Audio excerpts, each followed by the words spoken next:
Good morning, everyone, or good afternoon, depending on where you are joining us from. I think we have a number of folks who are joining us today, and we will get started. It's a couple of minutes after 11.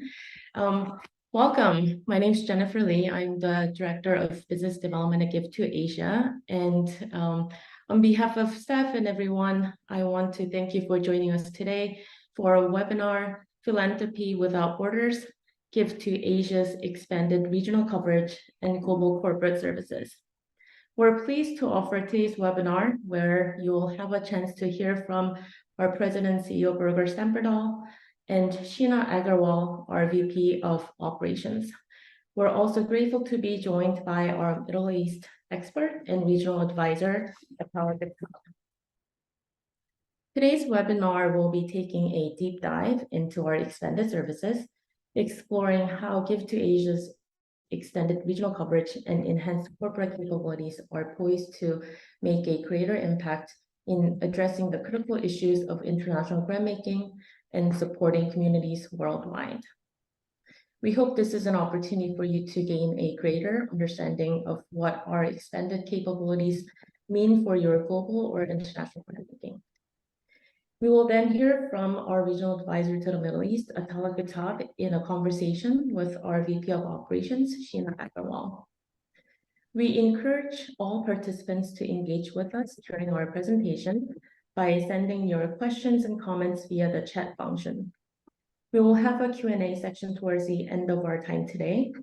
And if we aren't able to address your questions during the webinar, we will be sure to follow up with you afterwards. Today's webinar is being recorded and will be available soon. Now, without further ado, let me invite our CEO and President, Birger Stamperdahl, to share with us the overview of our expansion. Greetings, everyone. Thank you, Jen. I want to thank everyone for joining us today as we discuss the expansion of Give2Asia's services, both in terms of the broader Asia region, but also in the context of our global Myriad Alliance. For those of you who are not familiar with us, Give2Asia is a family of organizations with entities in the US, Australia, and China, Hong Kong.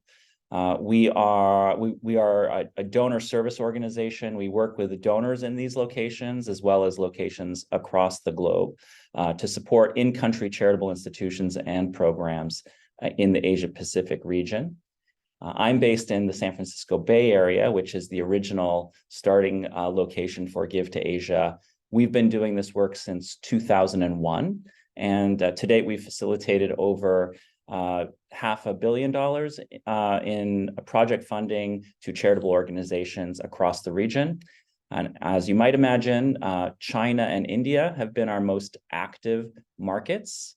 And we also have a representative office in Beijing to support our grant making into China.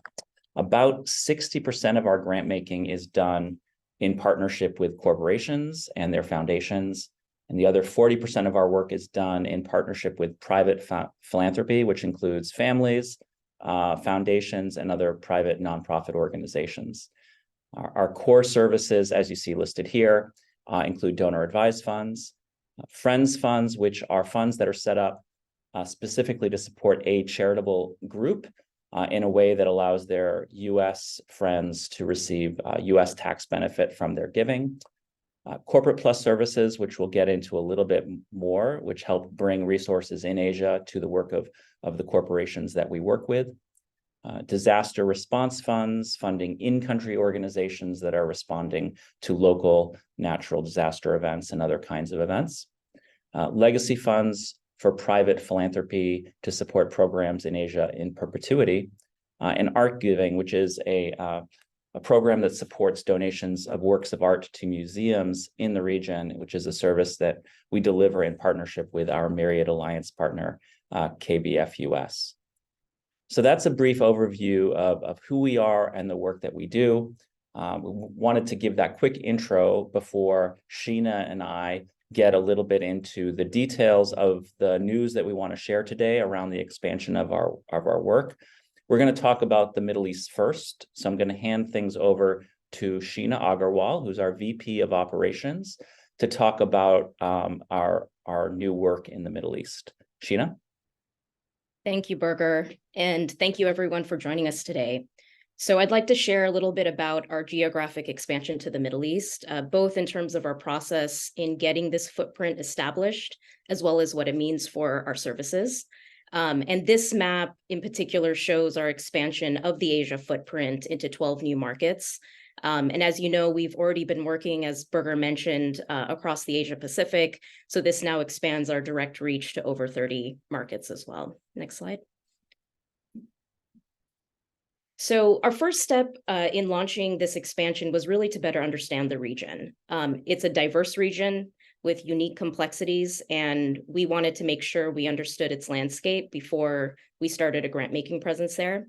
So this involved a comprehensive study over several months, both at a regional level, but also at a country level, to really understand the general characteristics of the civil society in these countries, the nonprofit sector, unique regulations in each market, and ultimately how to ensure we can grant in a compliant way and support the work of our clients, both in terms of US law and compliance, as well as local country regulations.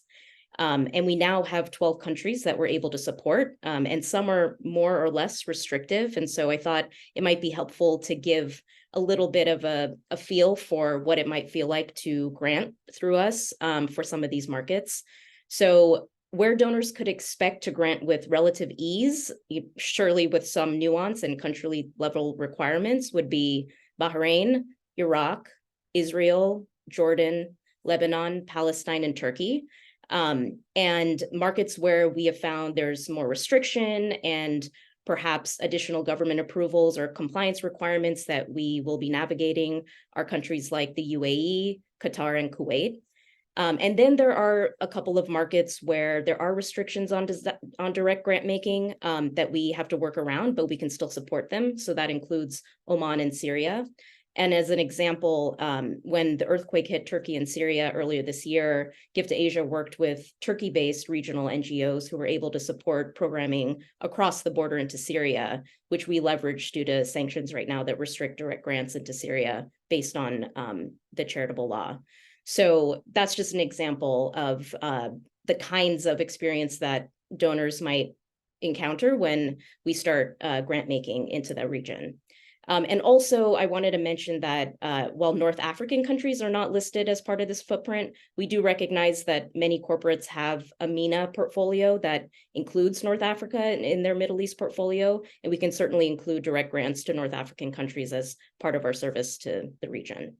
And overall, I think this landscape study just helped our teams to better understand which countries we can grant to, how to grant, what government approvals are necessary, how to navigate those, the kinds of activities that we're able to fund. And all of this has fed into our collective knowledge base to help support the deployment of our services and really meet the needs of donors and charities that we partner with.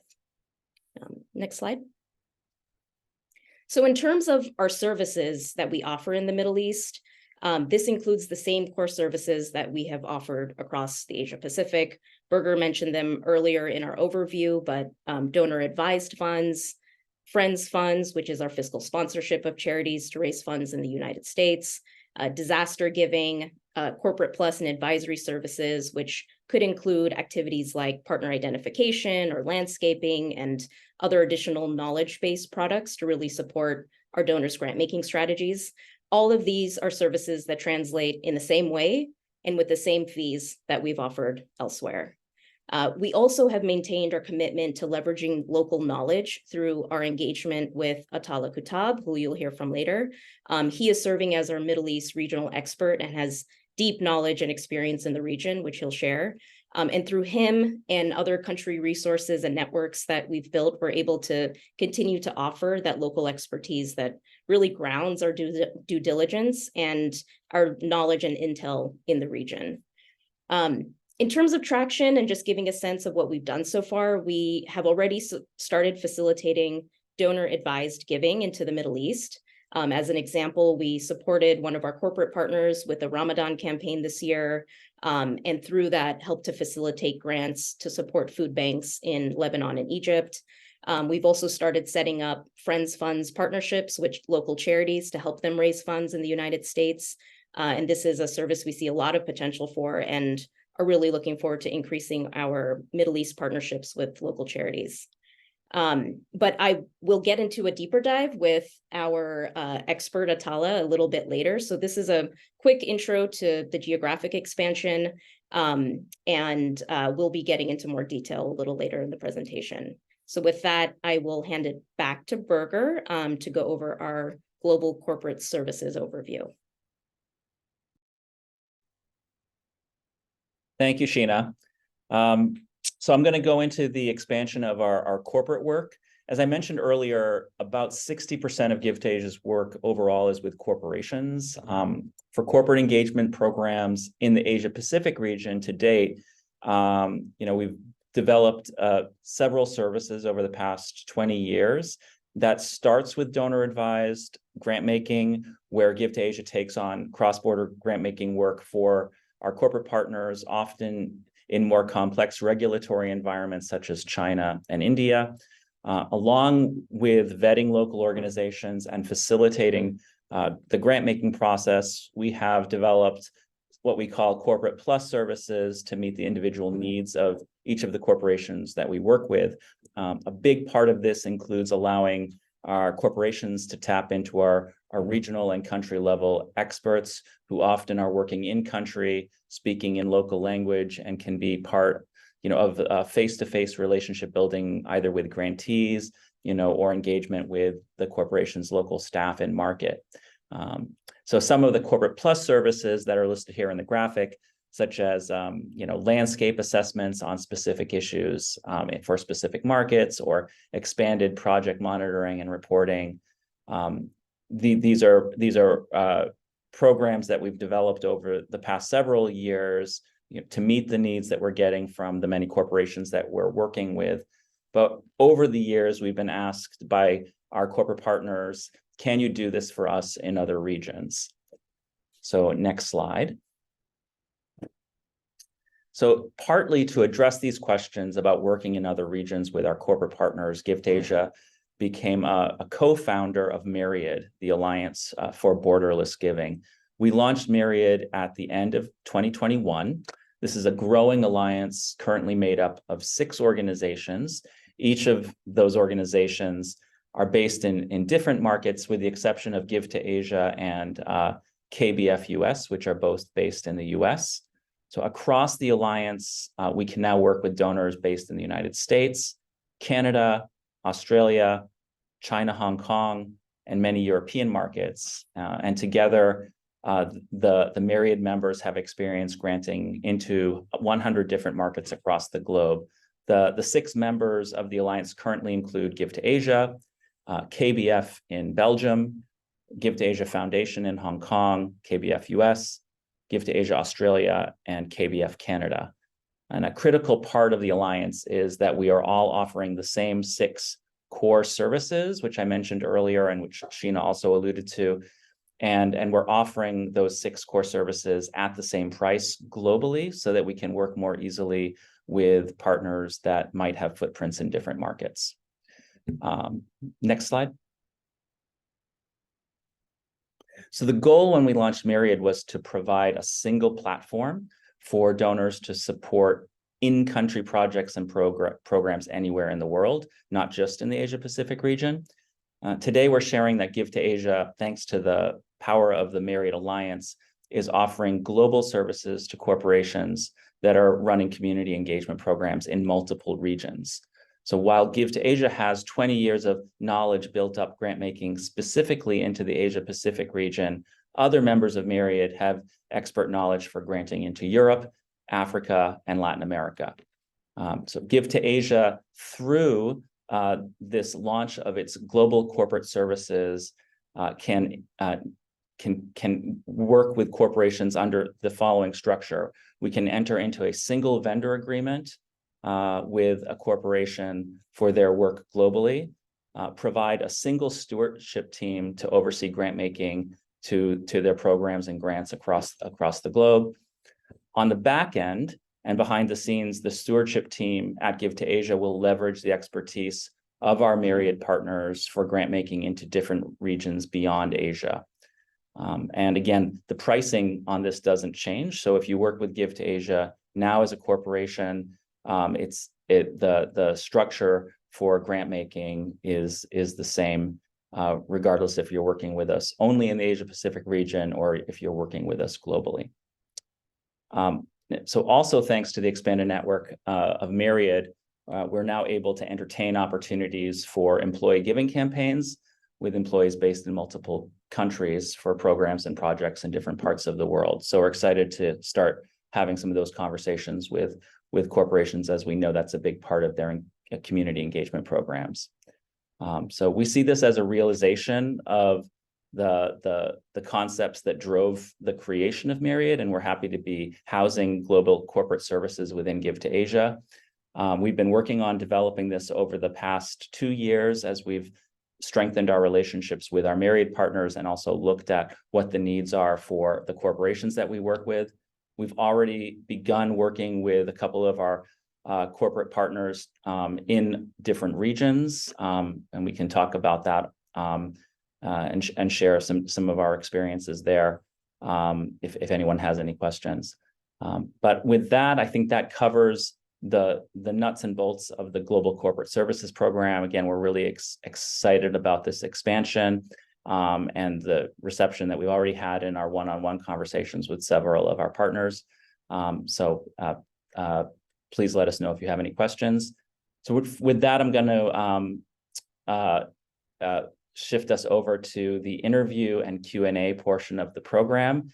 We're going to move to a discussion specifically on the Middle East, led by Sheena Agarwal in conversation with Atala Kuttab.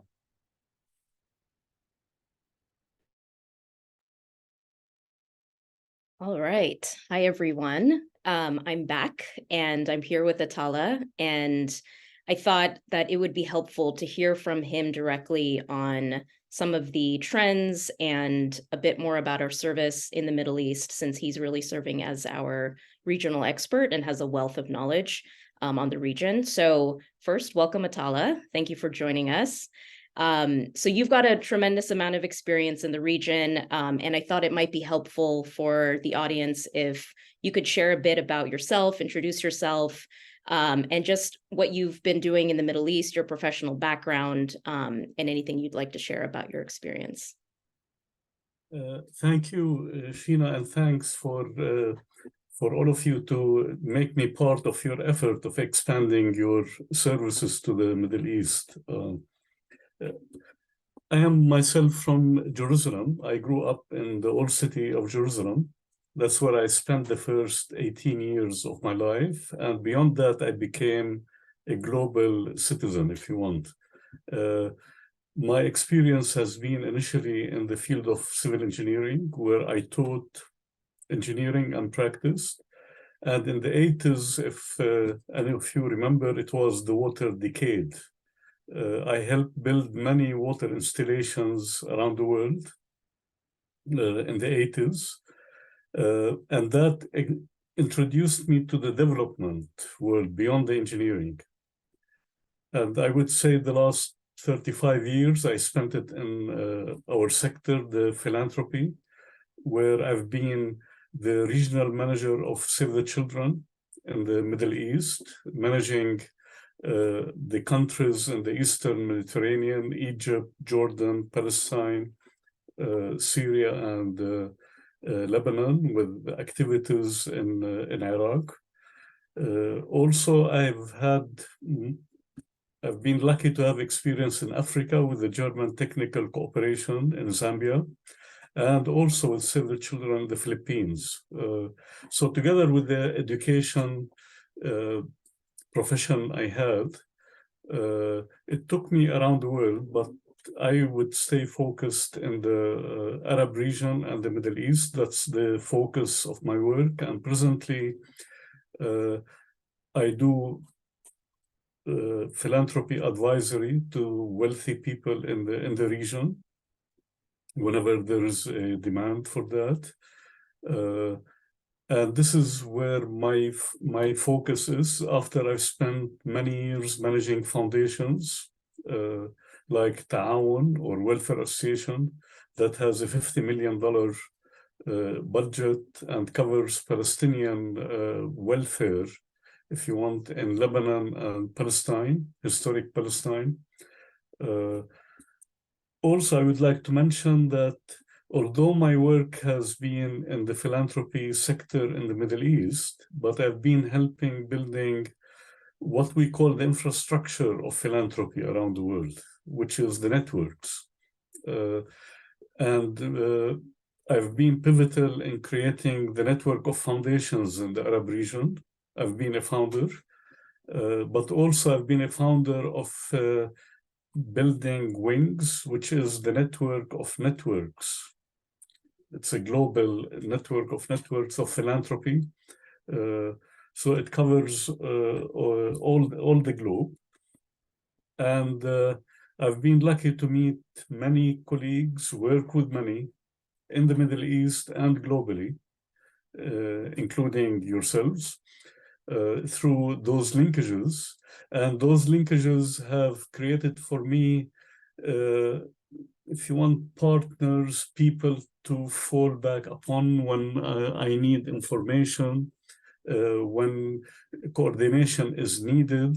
Because I see my role, I've always seen my role not just as an advisor, but also to link people together, because that's the best way to create a learning environment and to cut short outside interference by linking people together and having them coordinating work together and learning from each other.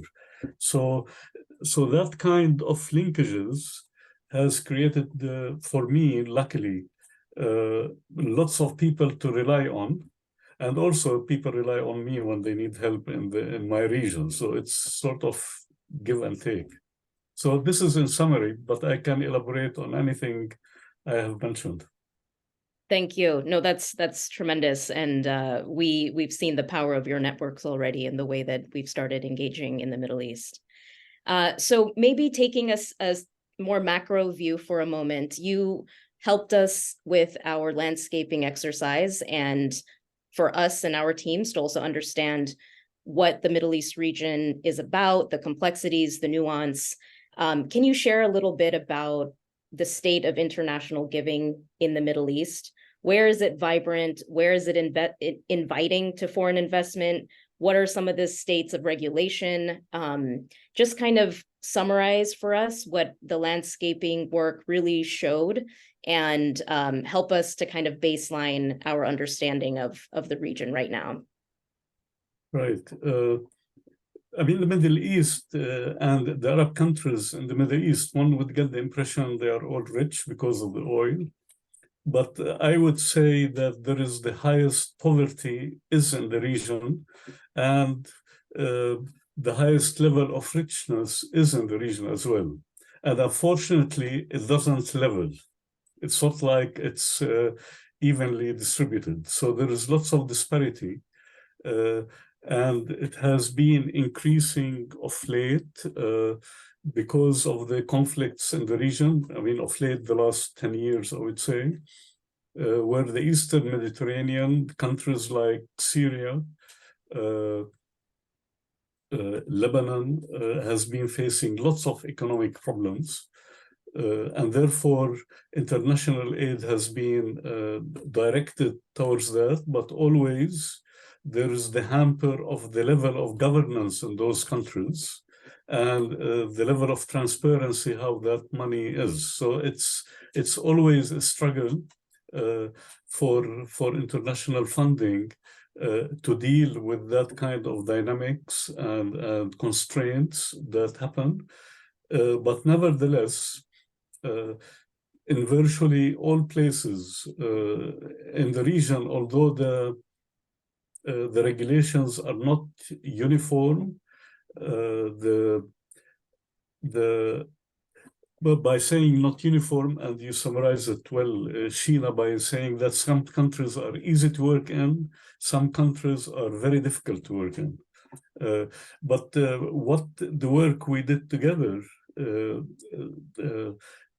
make it easier, and it reduces frustration that before you venture into a country, whether it's in the Gulf, you mentioned Kuwait, Saudi Arabia, Emirates, Qatar, etc., or the Eastern Mediterranean, the countries I mentioned, plus Egypt, because we do consider Egypt as part of the Levant, if you want, the Eastern Mediterranean. So it's a hybrid, African and Eastern Mediterranean. For me as an Arab, Egypt falls between the two continents. It's always less frustrating to know the regulations and know your way around them, so that you try to massage, if you want, the relationship, you try to make things happen, and also to try in a reasonable way to reduce the corruption if it exists, make sure that the money is going where it's needed. This all needs the knowledge that we have compiled together, and before we venture into a market, we know what we are facing, so that we tackle those things, reducing confrontation as much as possible. So this is really, in a summary, the status in the region. But I would like to add maybe one last point, if you allow me, Sheena, that if and the need is immense in terms of services, whether it's education, health, nutrition, the whole assortment of daily needs of people, it's immense. You will find that governments are inviting to provide help.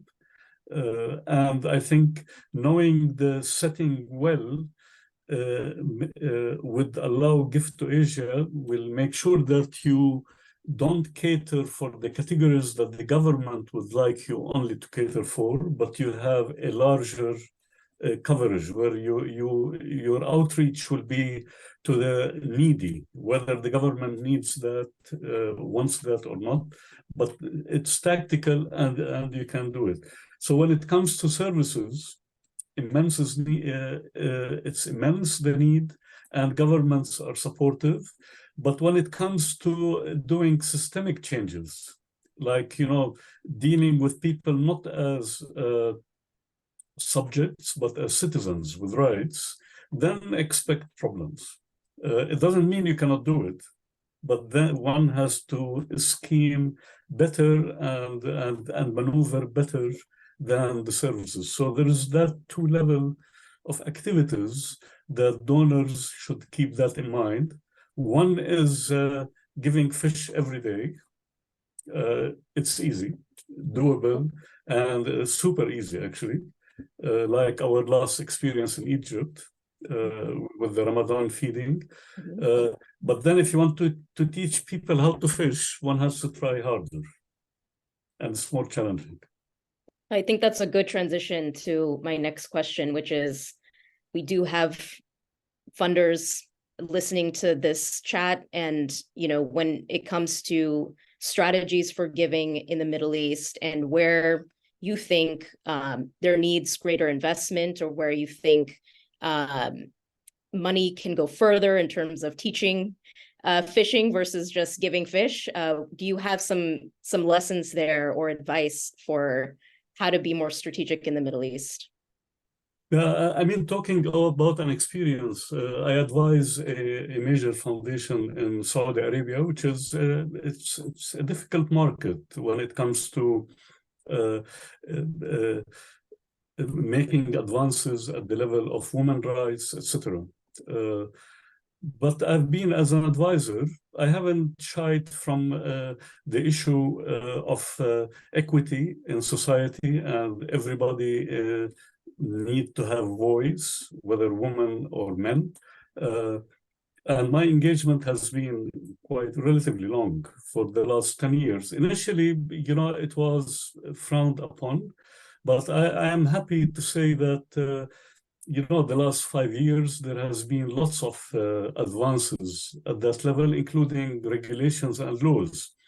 and the foundations that carried that load, if you want, they were not going for revolutionary work.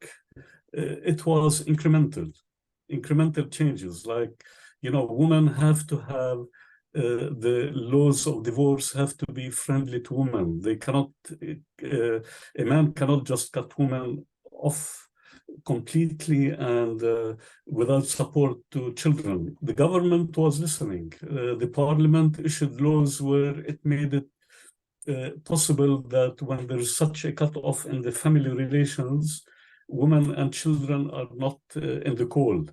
So the way you present it makes officials listen, and as long as it's incremental changes for the benefit of society, for social peace, it's manageable. In another country where I was advocating for poverty alleviation, I discovered that if we talk about the level of sufficiency for a family to live, it might be more acceptable to the government, because government refused to accept that there's poverty. And believe me, the level of sufficiency was 3 or 4 times the level of poverty I was talking about. But it was more friendly, more acceptable, the language, and therefore you can make inroads. I mean, these are examples that I have in mind where you don't compromise on where you are going to go in terms of social justice, equity, etc., good living for everybody, but on the way you present issues, that makes a difference. Thank you.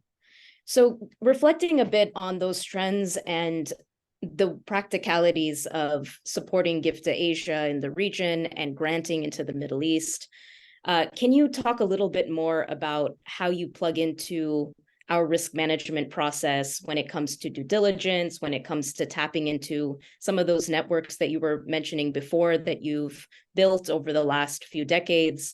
How does risk mitigation actualize in the way that we work with you when it comes to granting to the Middle East? Right. I mean, as you started, that the regulations has a variance in the region, but one commonality is that it's vague. So it can be interpreted in many ways, if not zillion of ways. And this is where knowledge of the inner machines or inner society, or because every country has its specificities and one has to be careful in handling it. So although the law might indicate certain ways of or certain level of complexity, it can be far more complex if one is not careful to details. So when I mean, to be specific, when you send me a group that you would like to fund in an X country, the first thing one would look at the names on its board. And sometimes by Googling, you will know.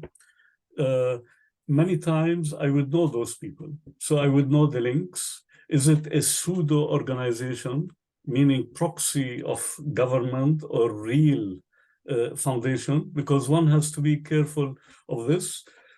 I'm not saying that pseudo organizations are bad, but one has to be aware of it. And the donor has to be aware that the money could be purely budget supplement to the government rather than the way we define it, going to the not-for-profit sector or the NGO sector that we deal with. So the names of founders on the board is very critical. When we don't know, it's the rule that you ask 2 or 3 people and then you get better information on that you never find on papers or on compliance sheets, on the things that we normally do. And through such, if you want, checking. You would know whether how plausible those people are. Has there been any cases filed against them that we don't know about? The rigor of their work, is it the work they are doing, is it focusing on a certain family or a certain category of population, or it has, so it, the work that I would bring would unravel such details on top of the level of riskiness, is that when the law says it's easy to get permission, my role would be to tell you it reads easy, but it's not. This one will not fly. So just be aware that it can be months, if ever it will be happen. Like, for example, if somebody wants to support human rights issues in the next country, if you read the law, it might not have much it might not have much resentment, but from knowing the inner working of how regulations are interpreted, I know it will never be approved, for example. Mm-hmm.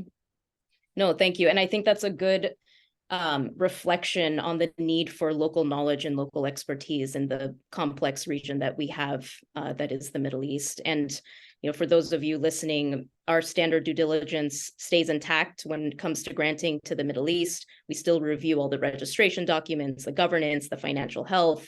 But this level that Atallah is talking about is really what you can't always see on paper. And that's where we really value this local knowledge and the local networks that he and us have built together for the Middle East to assess risk at a much more comprehensive level. So I want to pause there because I think we've got some Q&A from the audience that we want to get to. So we may come back to you, Atala, but thank you for your time for this presentation and just sharing your experience. And I'll turn it over to Jen and we'll go from there. Thank you. Thank you, Sheena and Atala. We did get a handful of questions from the audience, and so I do want to share some of those.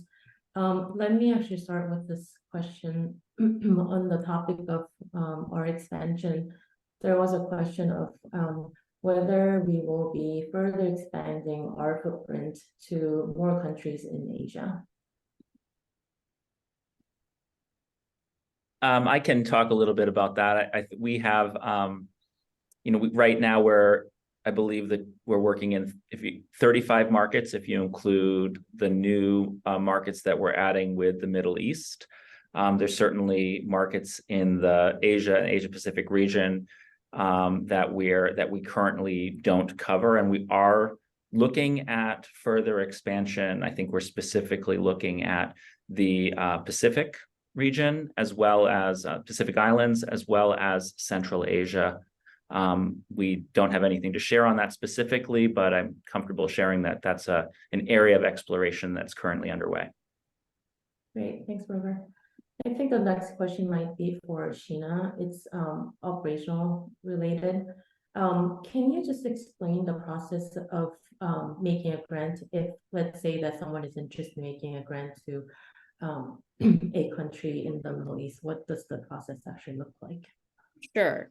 So from a funder's perspective, it depends on where the funder is in their grant making journey.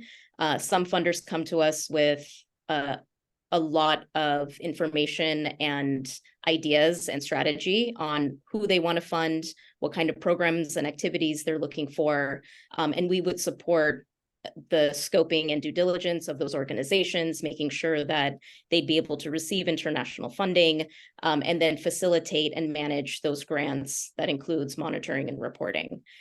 For other clients that we've already started working with, some people are newer to the Middle East region in terms of grant making, or perhaps they are developing strategy. And so one of the things that we can do to begin with is help them understand how to better align their overall global strategies with the regional trends or priorities that they might have in the Middle East. So we can do landscaping, we can do partner identification, and help to build strategy with funders.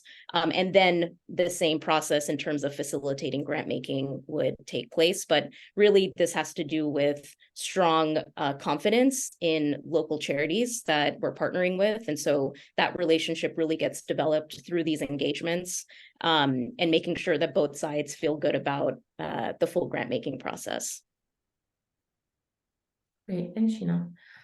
Actually, the next question is also for you. It's related to Friends Funds. And I'm actually grouping some of the questions that are similar. So hopefully this addresses multiple questions at the same time. So it's actually a two-part question. How can the partner organizations, those that are already members of the Friends Fund or their Friends Fund holder of Give2Asia apply to be part of Myriad program?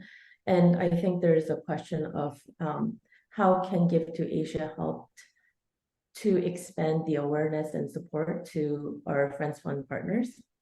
And the second part of the question, which we actually tend to get a lot, is also what are the priority areas that Give2Asia have planned to fund in? Okay. So in terms of existing Friends Funds of ours, in terms of partnerships who are interested in adding more markets through Myriad, that's a super easy process. If you reach out to us and our Friends Fund team, and we can send that contact information as part of our follow-up email to this, we can basically streamline your application to add you as a Friends Fund in any of the other markets where we have Myriad presence. So say right now you've got a US, you're based in Bangladesh, and you've got a US Friends Fund with us. So you're raising funds right now in the US through your donors and receiving those funds in Bangladesh. Now you'd like to raise funds in Australia or in Canada. Reach out to us, let us know what your interest is, and we have sort of a short streamlined application process to get you on board with those other markets. It's also a discounted fee if you're adding more markets to an existing Myriad partnership. And then we can get you set up to receive funds in the same way that you've been doing with Give2Asia in the US. In terms of supporting our partners, a big part of what we bring is visibility into the US landscape or whatever market that you're looking to fundraise in. All of our funds and all of the programs that you're interested in funding are presented on our website. You get a dedicated donation page, and that's something that you can share as a marketing tool. And you can also tap into some of the webinars and spotlighting activities that we also offer for our Friends Funds partners to just learn more about fundraising in different markets, to get more exposure to the US donor market. So those are some of the other ways that we support our Friends Funds. The third question, Jen, remind me. Sure. What are the priority areas that Give2Asia has planned to fund in? Yeah, so generally, we are quite agnostic when it comes to funding programs. So anything and everything that is legally possible, we like to support. And generally, that has tended to focus on sectors like education, health, livelihoods, disasters, climate. But that's just kind of a snapshot. We are open and interested in supporting all programs that support underserved communities and help to build communities from the ground up. So let us know what you're interested in, and we'd love to hear about that. Great. Okay, Sheena, I'll give you a break for a sec. Birger, next question's for you. And I do have a couple more questions. Can you discuss how nonprofit organizations can engage with Give2Asia and or apply to be on our charity list? Sure, and I think some of this goes back to the response that Sheena just gave about Myriad generally. But if you're a nonprofit in the Asia region, if you're in the Asia, the Pacific region, or the Middle East, reach out to us. We'll set you up with our Friends Funds team for that service, if what you're looking for is a sort of a platform for your supporters in the United States or a different market within the Myriad Alliance. to support you with grant funds from Give2Asia.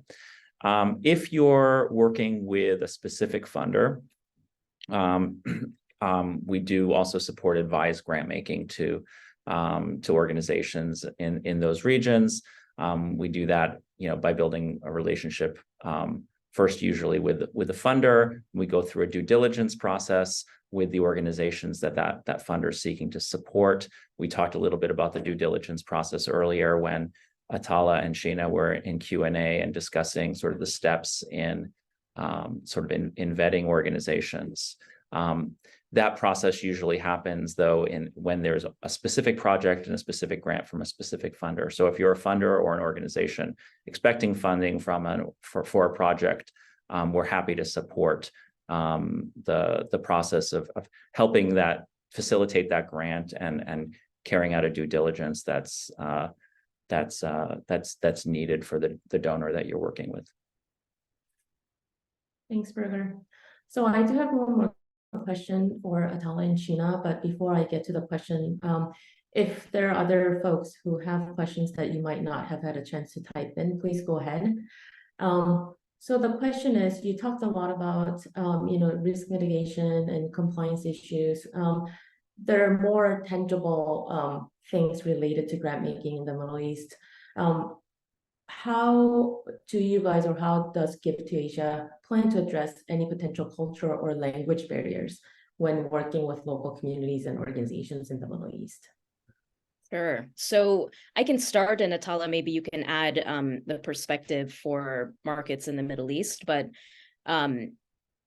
a big unique part of our operating model is that we have local consultants and staff that are based in countries or in the regions that we're trying to support, to provide that really local cultural and language support that's needed to make sure that that we're supporting the local charities in the ways that they need, and also have a good sense of what it means to grant into those countries.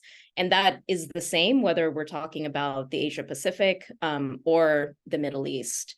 And so either through these direct regional and country level staff, or through things like our landscaping work to better understand just what the history and culture is in those countries, those all help to support our local context and our local knowledge, to make sure that what we're doing is reflecting the needs in those countries. So that's kind of the overarching comment on that. But Atala, maybe could you speak a little bit more about how that might actually work when it comes to certain countries in the Middle East?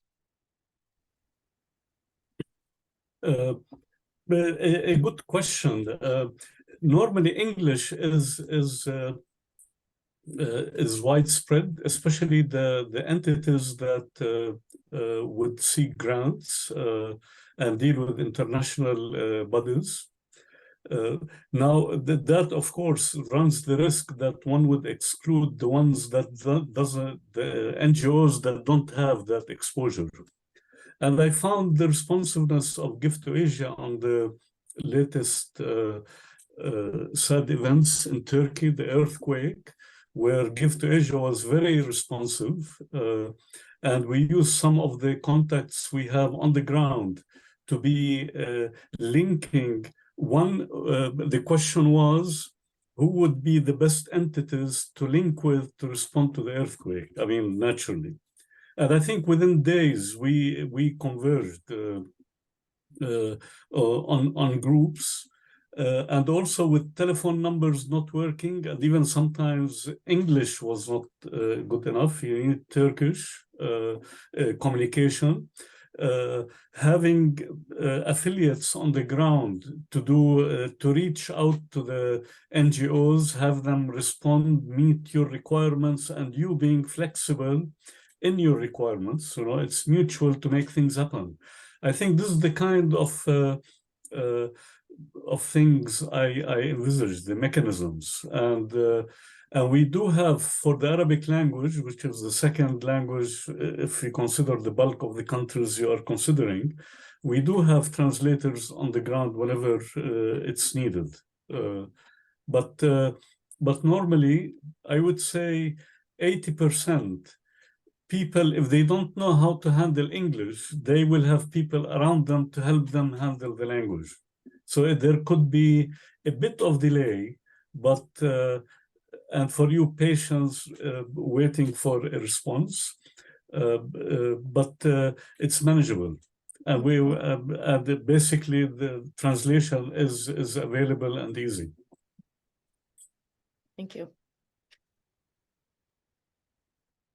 Thanks to all of our presenters and panelists today.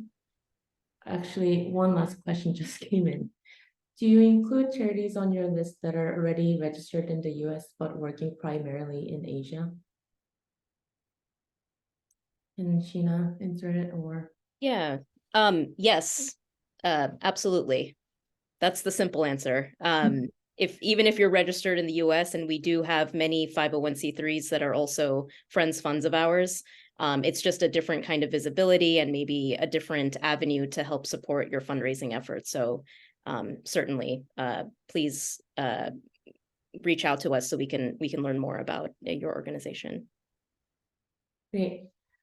Thanks everybody for joining us today. Whether you're a nonprofit, funder, or donor, we appreciate your work.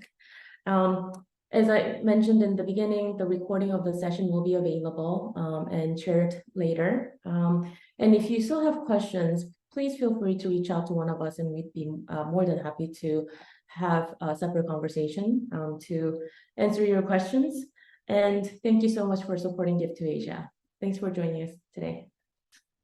Thank you. Bye.